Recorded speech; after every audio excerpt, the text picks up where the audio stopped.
Hi, welcome. This is going to be a very laid-back video where I respond to your comments. Out of the hundreds that I receive every single month, there are certain comments that are made over and over again. So I know they're important to you and I want to address them.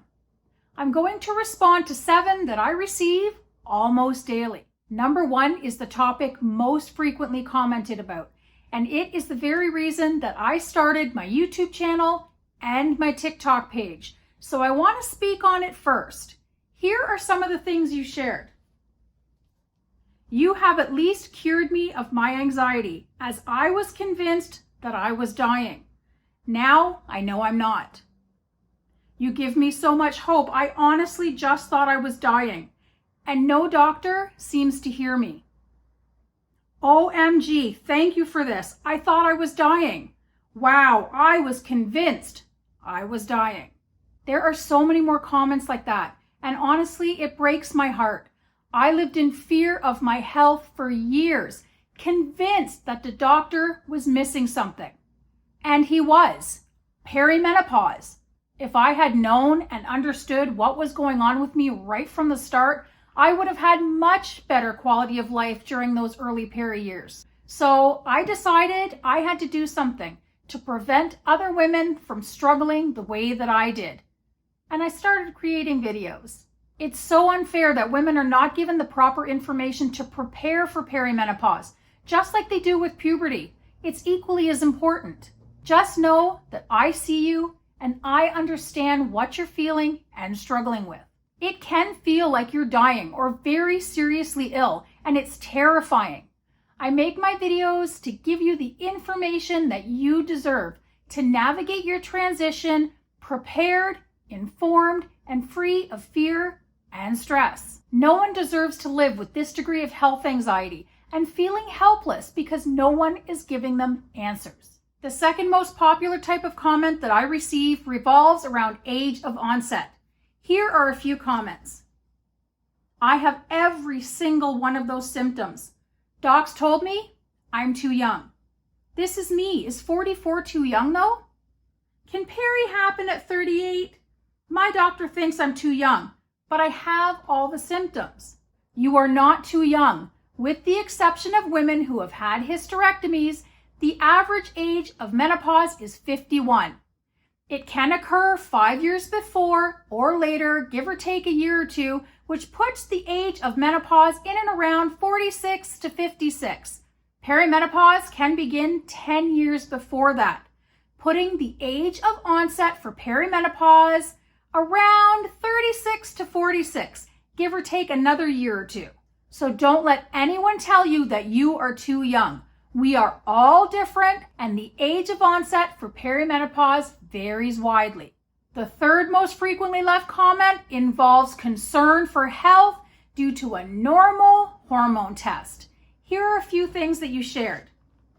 OMG, all those, yet my hormone tests keep coming back normal. I'm 50. My hormonal test came back normal, but I'm having all the symptoms. My doctor said I was imagining things because my blood test didn't show anything.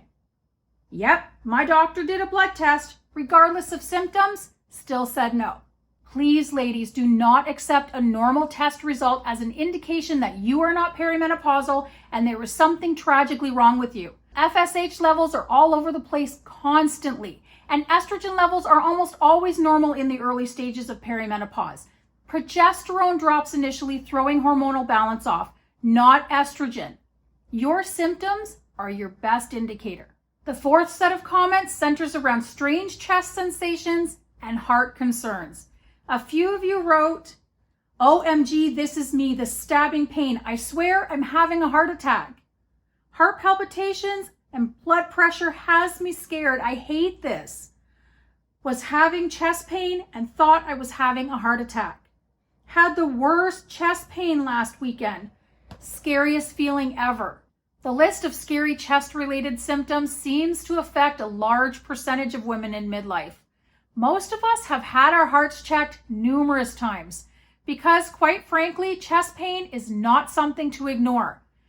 But most of the time, nothing is found. dropping estrogen, anxiety, stress, costochondritis, and GI issues, all of which can occur during perimenopause and postmenopause, can cause those scary and strange chest sensations like pain, palpitations, adrenaline surges, nausea, burning, aching, and stabbing jolts, all of which can cause fear and panic, obviously.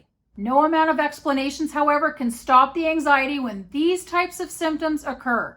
I know, I have them as well. I empathize with all of you dealing with these horrible chest-related symptoms. Number 5, these comments are all about a return to normalcy. Here's what some of you had to say. When will it stop? I'm so tired of it all. How long does it last? Is it a new forever thing now? I don't feel like me anymore. Do you ever feel normal again? Am I going to be normal again?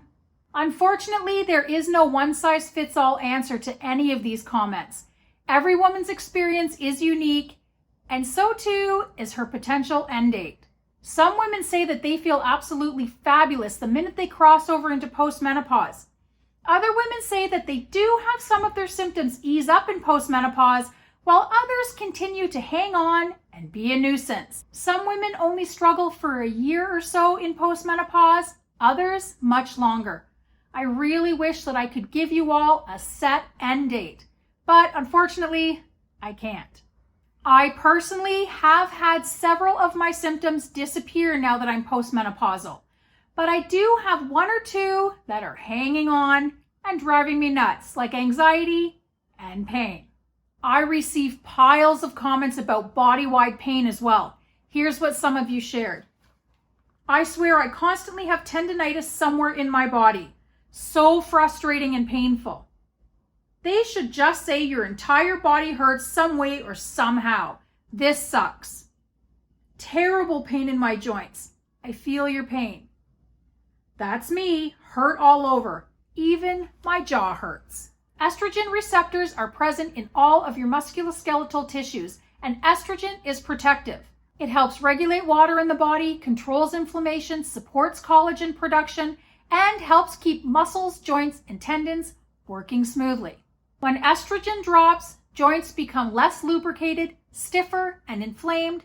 Tendons don't recover as well as they used to and are much more prone to injury, and muscles ache, with the help of stress, insomnia, and anxiety, of course. This is why things like movement, hydration, sleep, stress reduction, and phytoestrogen and anti-inflammatory foods are so much more important in midlife. The next frequently made comments center around how to stop menopause. Some of you had this to say. How do you stop all this? So what's the fix-all? I have seen felt 90% of your symptoms listed. Yikes. What can we do when we have all this from menopause? Anything to help? The standard medical treatment is HRT. It comes in pills, patches, gels, rings, and creams. Some women find it incredibly useful, while other women experience side effects or don't see any improvement at all, and it's not suitable for everyone. If your doctor says HRT is safe for you to use, it's definitely worth a try. Herbs and supplements are another option.